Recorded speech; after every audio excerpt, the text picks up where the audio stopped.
This is what we call in the beer brackets world an epic one. This is what, because this is not available in Canada. I can't get the bottled version of Pilsner Urquell. I can only get the cans. I snuck this back from the US along with a whole other beer haul of stuff that's been lasting us for a couple of episodes now, because I have a strong beer opinion. And I'm coming into this thinking that the bottled version of Pilsner Urquell is vastly superior to the canned version. And this is just based off anecdotal remembering how it was from beer the memories. past and from beautiful Czech beer memories. Exactly. The best kind of memories. The best kind of memories. Best kind of memories. But I'm ready to be proved wrong. Putting them side by side like this and seeing what happens is something I'm very excited about. However we lean towards it, I think they're very different. And I'm excited to see mostly what you think as well and how you react to this. I'm really excited to see it.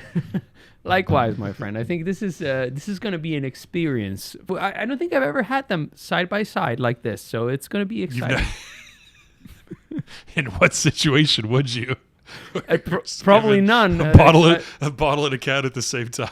No. That's it. Like it's a unique thing that beer brackets has established, I would say, right. if I may. This would never happen in the natural beer world. This only happens in a beer zoo, so to speak, where they're contained beers, they're in their cages, and they're put into this simulated scenario. So a sort of a Colosseum scenario, right? Like where they open the doors. Very much so. Very much so. Well, let the beer battle begin. Is the bottled version or the canned version superior? Let's find out. Let's do it. This is so exciting. This is kind of like almost like a lucid beer dream. I never thought we'd actually get to do this. Oh man.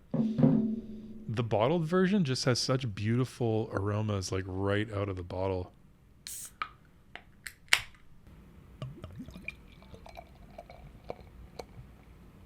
So we have the bottle version here.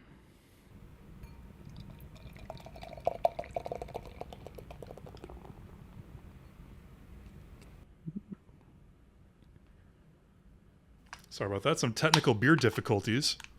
It's the epic level of this versus battle, man. It completely disrupted my computer and the flow of everything. Here we go.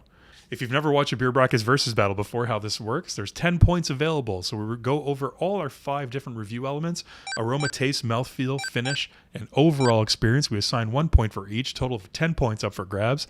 The version of Pilsner Urquell that has the most points at the end of this versus battle takes it. And we start with aroma. Let's do it, buddy. Which one do you prefer? So there's a strong difference. Ooh, there's a big difference. There really is, right?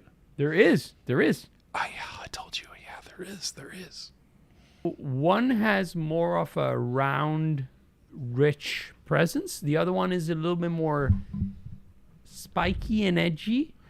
Obviously, it's the same beer, but like I just like how one of the two versions has a little bit more of I don't want to say smooth, but like polished appearance overall between the hops and the aroma.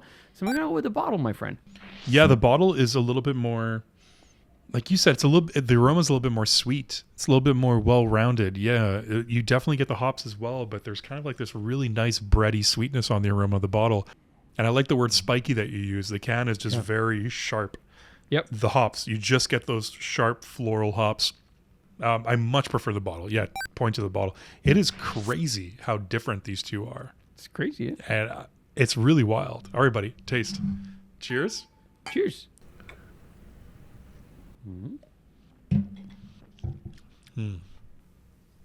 Okay.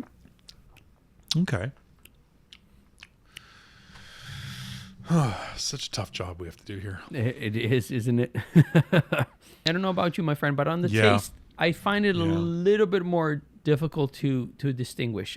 I will say, though, that I'm still going to go with the bottle. I still think the bottle has that better, more polished overall complexity, if you want to call it. Yeah, building off the aroma, like same thing, just much more rounded flavor on the bottle. And the can is just a little bit more spiky and bitter and hoppy.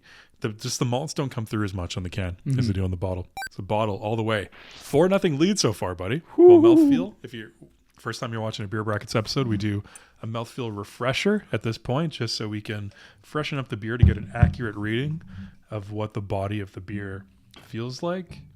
So let's do our quick refresher here.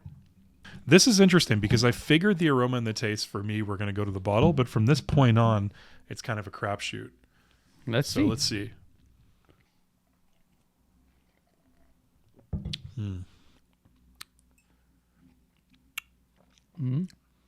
Okay, I have my answer. So, wow, this is very. What are you interesting. thinking? Tell me. This is very it is right. interesting. This is a fun beer experiment, right? It exact is. Same it beer. is. You know, it's not like this is brewed under license and different. This comes from the same brewery, same location. It's Yeah. 2 different formats, and there's stark differences between the two. Yeah, it's crazy. The can version has this very sharp carbonation, and you can almost tell, like on the foam, like in the head, right? Like the can has like a retains the carbonation a little bit more. Oh yeah, totally. It's a little just bit more comparing sharp. the two. The bubbles are clean. The bottle version is a little bit more round. Like it really like takes on like a little bit more of a It's rotund. rich. Yeah, it's rotund. Yeah, it's a good word. But it's interesting because in this specific case, It's a good word. I think the sharpness of the carbonation on the can Yeah. is pushing it a little bit too much because it's accentuating the bitterness right. a little bit more. Which could be your thing. Like for me, it just happens to be like it because Urquell has like this very sharp bitterness that makes it a little bit intense. The roundness of the bottle like allows that bitterness to kind of get like surrounded by a more a hugging maltiness. Let's Beer put hug. it this way, a hugging maltiness. So I'm gonna go with the bottle, my friend. Wow, 5-0. Whoop. I was expecting to go with the can on this one because you hit the nail on the head. It's more carbonated, it's sharper. It's got more of a traditional lager mouthfeel to it. But I'm really enjoying the subtle sort of more creaminess of the bottled version. Yep. It lends itself a lot better to like you hit the nail on the head, my friend. Again, a pro beer reviewer you are. You hit the You're nail on the always head too with it. kind, my friend. It pairs perfectly with that intense hop bitterness that the Urquell offers. I was going to go with the can just because there's more character there. There's more head retention. But man, the bottle is just taking it 6-0 for the bottle. So it's won this versus battle at this point. You're right. But, you know, we still got some categories to go through. So it's still interesting here. Let's see what goes where. So for the finish of the beer, which one do you think is better? Let me take another reading. The bottle is more rounded, and it just like It is, feels like more complete in a way, more cohesive. Man, yeah, it's way better. I don't know why. It's blowing my mind. I can't understand why the same beer. Maybe they're lying when they say this because they're selling their product, but I've heard brewers say before that there's no difference. We've asked, I don't remember who it was at this point, but because we do these can versus bottles episodes, we've brought this up with brewers before, and they have said there's no difference. There shouldn't be a difference unless it's a clear bottle that the sun gets through and it gets that skunky character. But if not, but there is. There is a difference. Honestly, the bottle takes a point for me.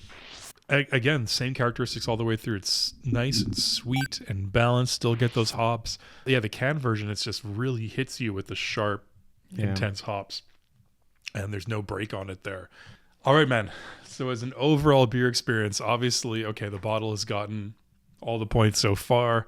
I don't know. Maybe the can will take it as an overall. But what do you think? Which one's better? Well, so I will disclose this. question. Like, I normally, for whatever reason, like the bottle here in where I live, like happens to be very readily available. The can is a little bit more difficult to find. So like this is more of a novelty to me. There's just something about like how the flavors are coming together, and just judging purely on this experience right now, the bottle for me is taking it. Overall, like it has a better experience. What do you think, my friend?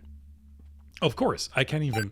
It's shocking to me I can understand why the same beer is so different in these two different formats.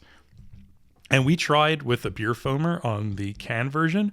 And you know what I think? When we did that, it brought it closer to the bottled version. Yeah. It brought out the characters, the nice sweet malt that balance out the intense hoppiness by doing that you already get just built into the bottled version. Yep. It's really strange. I've never, in all the can versus bottles we've done, I've never experienced such a sharp difference between the two. Agreed. As with Pilsner Urquell. Clean sweep. Yeah, 10-0 for the bottle. It's decisive. Decisively better. There you go, everybody. Let us know down below what you think. If you tried the two different formats of Urquell, which one do you think is better? And click that beer bell because it'll let you know when we're hanging on the pub moving forward. You can pop in and join us. And no matter what you do, bottle, can, don't forget to close your beer brackets. Never forget. Cheers, everybody.